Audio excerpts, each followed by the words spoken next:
ओम नमः शिवाय। नमस्कार प्रिय भक्त गणों, स्वागत है मेरे YouTube चैनल पर। दोस्तों, यह कहानी जरूर सुनिए, आपके बहुत काम आएगी। यह कहानी है आशीर्वाद या श्राप। अगर कहानी अच्छी लगे तो कमेंट बॉक्स में जरूर बताएं। स्वर्ग में भ्रमण कर रहे नारद जी ये देखकर बड़े हैरान थे कि धरती पर वह लोग तो बहुत खुश है जो धन के पीछे भागते हैं, और वे लोग बड़े दुखी हैं जो भगवान की भक्ति करते हैं।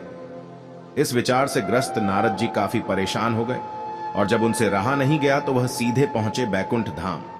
इस प्रश्न का समाधान पाने के लिए भगवान विष्णु के पास। नारद जी जैसे ही भगवान विष्णु जी के धाम पहुंचे, भगवान विष्णु उनके मन की बात पहले से जानते थे। विष्णु भगवान ने नारद से कहा, चलो धरती लोक पर चलते हैं और आपके प्रश्न का समाधान पाते हैं। दोनों साधु का भेष धारण कर धरती लोक पर पहुंचे।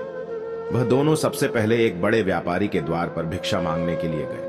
उन दोनों को अपने द्वार पर देखकर व्यापारी बड़ा गुस्सा हुआ। उन्हें भला बुरा कहा और बिना कुछ दिए उनको वहां से जाने के लिए कहा। जाते जाते साधु के रूप में भगवान विष्णु ने उसे आशीर्वाद दिया कि तुम्हें और भी ज्यादा धन मिले।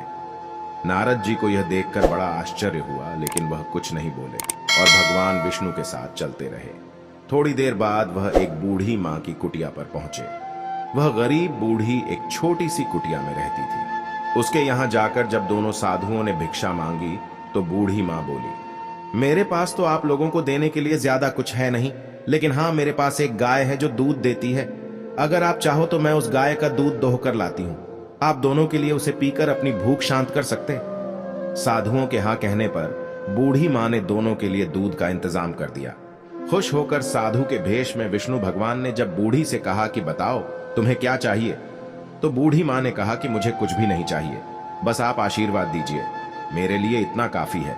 आशीर्वाद देकर दोनों साधु वहां से जाने लगे। तब जाते जाते विष्णु भगवान ने बूढ़ी मां से कहा कि तुम्हारी गाय कुछ दिनों में मरने वाली है।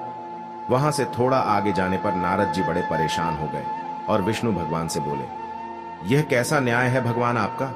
जिस व्यापारी ने हमारा इतना अपमान किया, हमें गालियां दी, आपने उसे और ज्यादा धन पाने का आशीर्वाद दिया, और इस बूढ़ी मां को जिसने हमारी इतनी सेवा की, हमारे लिए दूध की व्यवस्था की, उसे आप कहते हैं कि उसकी गाय जो कि उसके जीवन का आखिरी सहारा है वह भी मर जाएगी।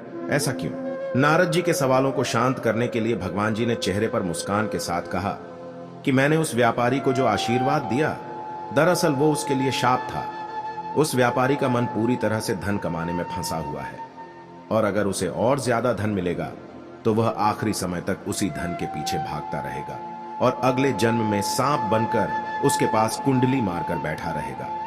और रही उस बूढ़ी मां की बात, तो कुछ बूढ़ी मां का पूरा ध्यान अच्छे कामों में और भगवान भक्ति में था।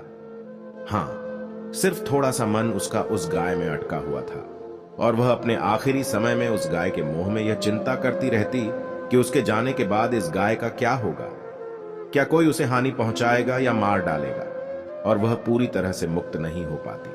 बस यही कारण था कि मैं चाहता हूं कि आखिरी समय में उसका ध्यान पूरी तरह मेरी तरफ रहे, ना कि इस गाय की तरफ। भगवान विष्णु के समझाने के बाद और इस पूरी घटना के बाद नारद जी का मन पूरी तरह से शांत हो गया और वह खुशी खुशी स्वर्ग लोक लौट गए। दोस्तों, छोटी सी ये कहानी हमें कहती है कि हमें अपना जीवन अच्छे कामों में समर्पित करना चाहिए, ताकि अंत के समय में भी हम अच्छे कामों के बारे में सोचें और भगवान के बारे में सोचें और इस जन्म मरण के बंधन से मुक्त हो सके।